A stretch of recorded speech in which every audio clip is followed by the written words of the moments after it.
गीता में लिखा है, जब इंसान की जरूरत बदल जाती है तब उसके बात करने का तरीका भी बदल जाता है।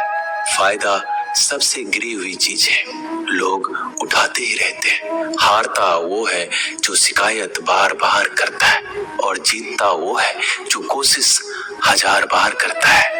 जिस इंसान को हम बेहद प्यार करते हैं वही इंसान हमारा सबसे ज्यादा फायदा उठाता है, क्योंकि वो इंसान जानता है कि हमारी कमजोरी क्या है।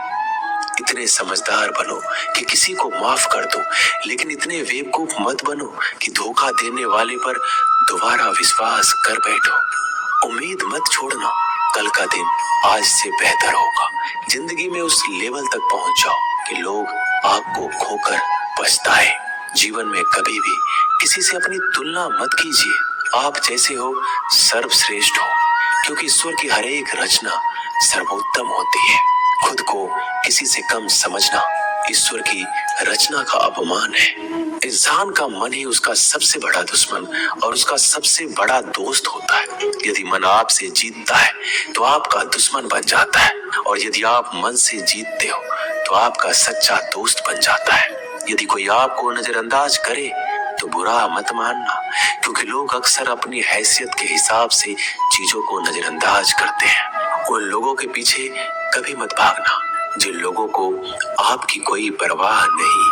श्री कृष्ण कहते हैं, गलती हर इंसान से होती है, लेकिन गलतियां सुधारता वही इंसान है जो दिल का साफ होता है और रिश्तों को खोना नहीं चाहता। जिंदगी का सबसे बड़ा थप्पड़ किसी से की गई उम्मीद मारती है। कभी कभी इंसान ना टूटता है ना बिखरता है, बस हार जाता है, कभी खुद से तो कभी किस्मत से तो कभी अपनों से। हर जिंदगी में खुद को समय जरूर दें, क्योंकि पहली जरूरत आप खुद हैं। याद रखना कि जरूरत से ज्यादा अच्छे बनोगे तो जरूरत से ज्यादा इस्तेमाल किए जाओगे। रिश्ते चाहे कितने भी बुरे हो उन्हें कभी मत तोड़ना, क्योंकि गंदा पानी प्यास बुझाने के काम नहीं आता, पर आग बुझाने के काम जरूर आता है।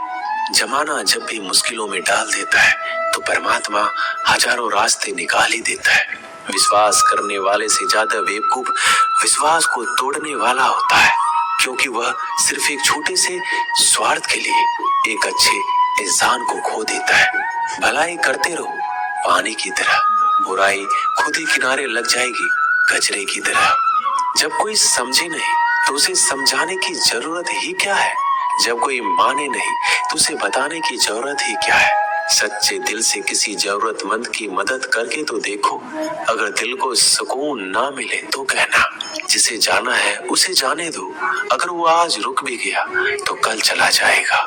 इंसान को इंसान से दूर कर देने वाली सबसे पहली चीज जुबान है और दूसरी चीज पैसा है। जिन्हें सपना देखना अच्छा लगता है उनकी रात छोटी पड़ जाती है, और जिन्हें सपने पूरा करना अच्छा लगता है उनके दिन छोटे पड़ जाते हैं। किसी की आदत देखनी है तो उसे इज्जत, और किसी की अगर फितरत देखनी है तो उसे आजादी दो। हर इंसान में कोई ना कोई प्रतिभा जरूर होती है, पर लोग अक्सर इसे दूसरे जैसा बनने में नष्ट कर देते हैं। महंगे इतने भी मत बनो कि लोग तुम्हें भुला ना सके, और सस्ते इतने भी मत बनो कि लोग तुम्हें नचाते ही रहे। खामोशियां कभी बेजुबान नहीं होती। कुछ दर्द ऐसे होते हैं जो आवाज तक छीन लेते हैं। आजकल के लोग आपकी एक गलती के पीछे आपकी सारी अच्छाइयां भूल जाते हैं। जितने लोगों को समझाते जाओगे उतना ही अकेलापन और भी अच्छा लगता जाएगा।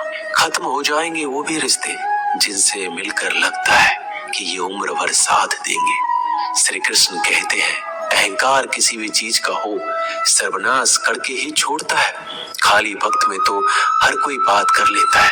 प्यार तो तब होता है जब कोई आपसे बात करने के लिए आपका अपना सारा वक्त खाली कर दे। सब कुछ ठीक करने का इंतजार करोगे तो बैठे ही रह जाओगे। आप हिम्मत करो, खुद उठो, अपनी जिंदगी में सब कुछ ठीक कर दो। लोग पहचानना ही भूल जाए इससे पहले अपनी पहचान बना लेनी चाहिए।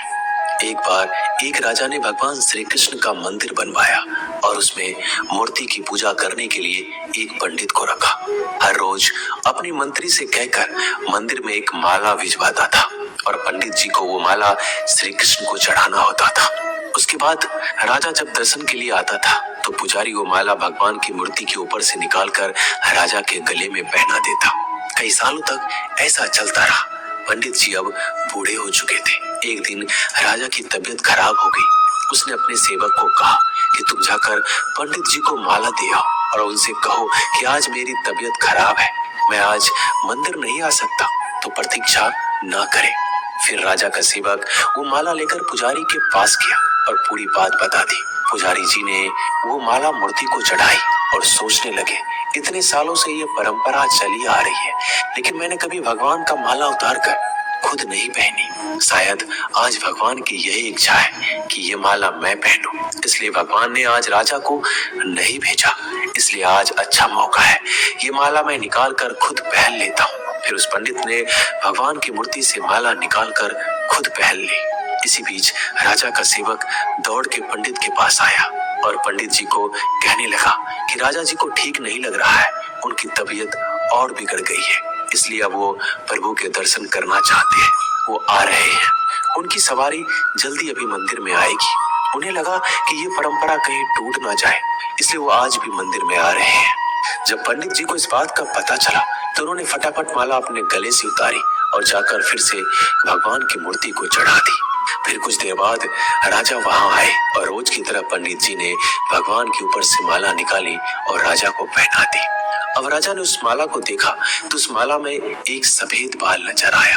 राजा ये समझ गया कि ये बाल पंडित का है। राजा ने पुजारी से पूछा, क्या ये माला आपने पहनी थी? इसमें सफेद बाल कहाँ से आया? यह सुनकर पुजारी जी घबरा गए। उन्हें लगा अगर मैं सत्य बता दूं तो राजा मुझे दंड देंगे, इसलिए वह पुजारी ने कहा, यह बाल तो श्री कृष्ण का है। राजा को सुनकर बहुत ही गुस्सा आया। उसने कहा, तुम झूठ बोल रहे हो, भगवान के बाल सफेद कब से होने लगे? राजा ने कहा, मैं फिर कल आऊंगा और श्रृंगार के समय देखूंगा कि उनके बाल सफेद है या काले।